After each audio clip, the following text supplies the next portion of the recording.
आज हम फिजिक्स का एग्जाम्पल 1.1 पढ़ेंगे। तो क्वेश्चन है, if 10 to the power 9 electron move out of a body to another body every second, how much time is required to get a total charge of 1 coulomb on the other body.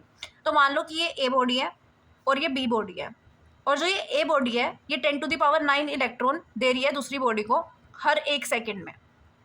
अब ये question में ये पूछा गया है कि B body के ऊपर मान लो कि 1 कूलम चार्ज आ गया, तो ये कितनी देर में आएगा। तो सबसे पहले तो क्यू की वैल्यू होती है एन ई, हम नंबर ऑफ इलेक्ट्रॉन्स निकाल लेंगे जो ट्रांसफर हुए हैं, और ई तो हमने एन रख दिया, और ई की वैल्यू होती है 1.6 into 10 to the power -19 is equal to 1।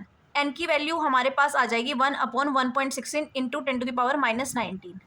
अब ये -19 ऊपर चला जाएगा और ये प्लस का पॉजिटिव का बन जाएगा, 1.6 नीचे हो जाएगा। अब हम काट देंगे 2 8 16 2 5 10, तो हमारी जो वैल्यू आएगी वो आएगी 0.625 into 10 to the power 19 seconds. Sorry, ये नंबर ऑफ इलेक्ट्रॉन्स हमारे पास आ गए, ठीक है। ये या तो हम 0.625 इंटू 10 टू द पावर 19 भी लिख सकते हैं, या फिर हम 625 इंटू 10 टू द पावर 16 भी लिख सकते हैं ऐसे।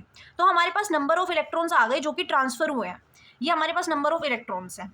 अब हमें पता है कि 10 टू द पावर 9 इलेक्ट्रॉन हर 1 सेकेंड में ट्रांसफर हो रहे थे, तो एक electron 1/10 to the power 9 second में ट्रांसफर हो रहा होगा, और इतने electron 625 into 10 to the power 16 electron जो ट्रांसफर हो रहे होंगे वो 625 into 10 to the power 16 upon 10 to the power 9 seconds में ट्रांसफर हो रहे होंगे। तो इसे कैलकुलेट करके जो हमारी वैल्यू आएगी वो आ जाएगी 625 into 10 to the power 7 seconds.